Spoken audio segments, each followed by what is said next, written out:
There is nothing, and I mean nothing, you could do to change a man's opinion of you. He will know if he likes you right away. It might take him a couple dates to know if he's in love with you, but a man knows what he wants almost instantly. If someone is tossing you around, throwing your feelings around, playing you 24/7, canceling plans on you, ditching you to hang with their friends all the time, making excuses not to see you, they don't fucking like you. And I'm sorry to be harsh, and I'm sorry to give you the straight up truth, but you will know if someone likes you and cares about you and wants to put in the effort to get to really know you.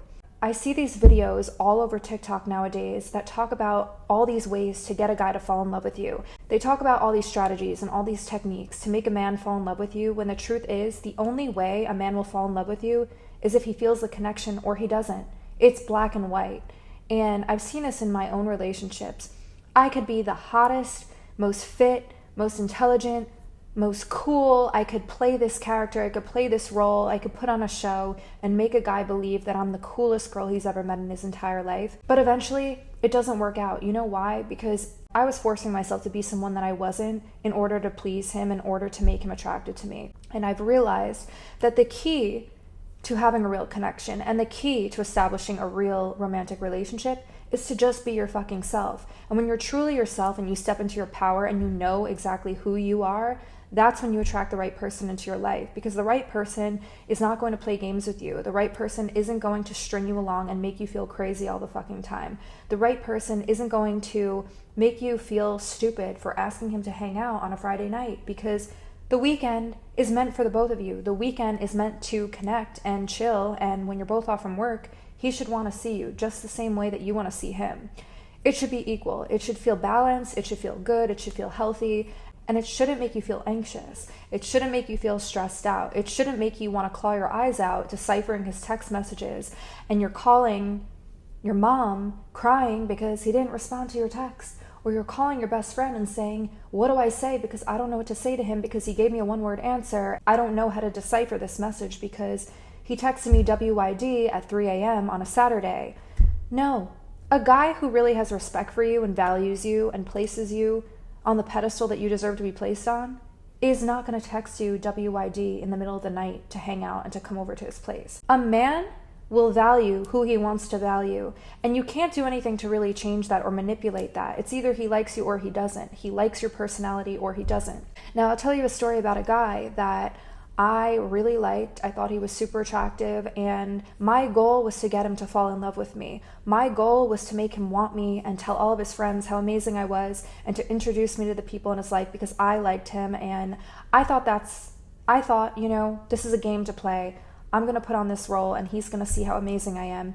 But I was fooling myself. I was lying to myself. I was driving myself nuts because I was actually afraid to be my truest self in front of him. And it sounds so ridiculous looking back, but people do this. People put on these acts to attract a guy into their life, and it's common because a lot of people, maybe if you're watching this video, you've done this before, and a few months in, when you get a little emotional and you start to really like this person a lot, and you start to catch real feelings for this person and they still don't want to officially date you, you realize that that act was for literally fucking nothing, because you weren't being your true self and you wasted a ton of energy and time with someone that doesn't even really want to commit to you and never wanted to commit to you in the first place. I feel like I've spent so much of my time trying to mold and transform myself into other people in order for people to accept me and to like me. But the truth is, the only person's opinion that really matters is your fucking self.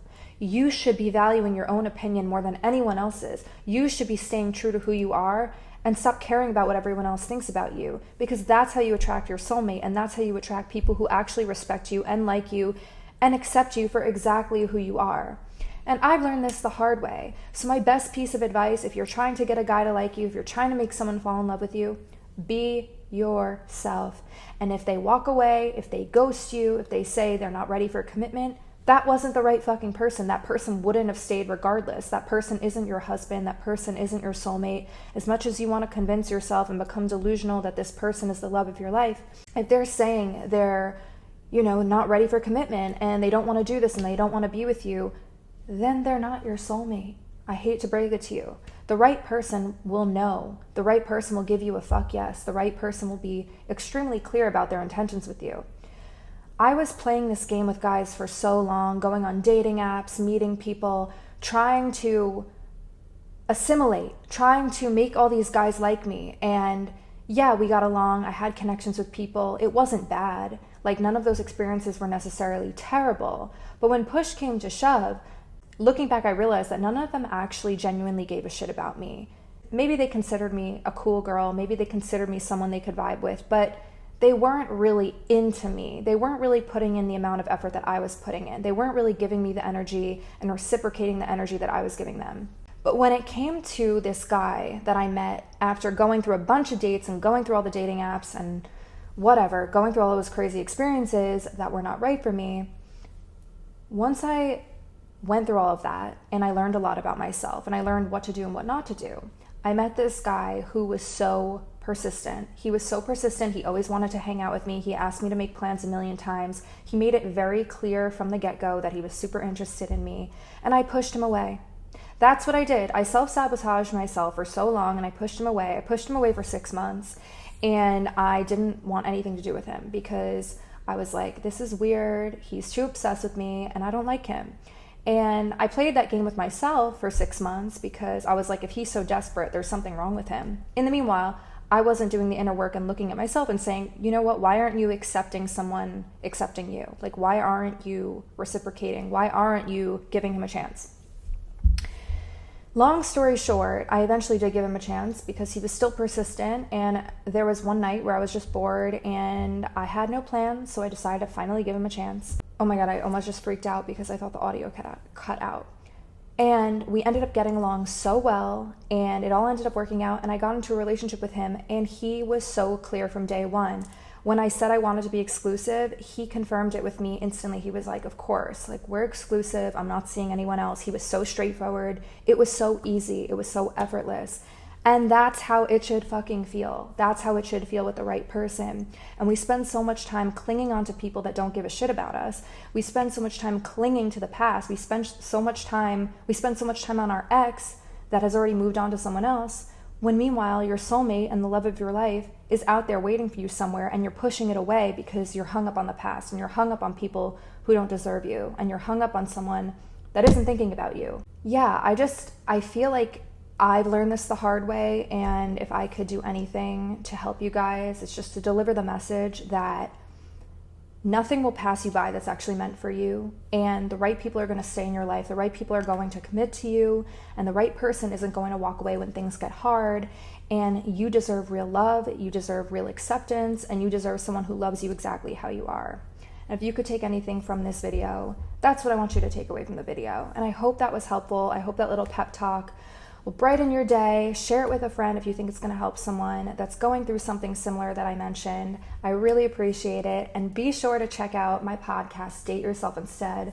It's on Spotify and Apple Podcasts. It would mean the world to me. And thank you for all the support so far.